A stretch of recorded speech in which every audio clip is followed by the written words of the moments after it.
I hit this issue today and here is the quick fix that solved it. If you're looking to remove a card from your Mercado Pago account, follow these simple steps. Step 1. Open the Mercado Pago app. Launch the Mercado Pago app on your mobile device.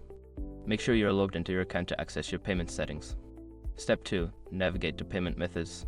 Once you're in the app, look for the payment methods option in the menu. This is where you can manage your saved cards. Step 3. Select the card to remove.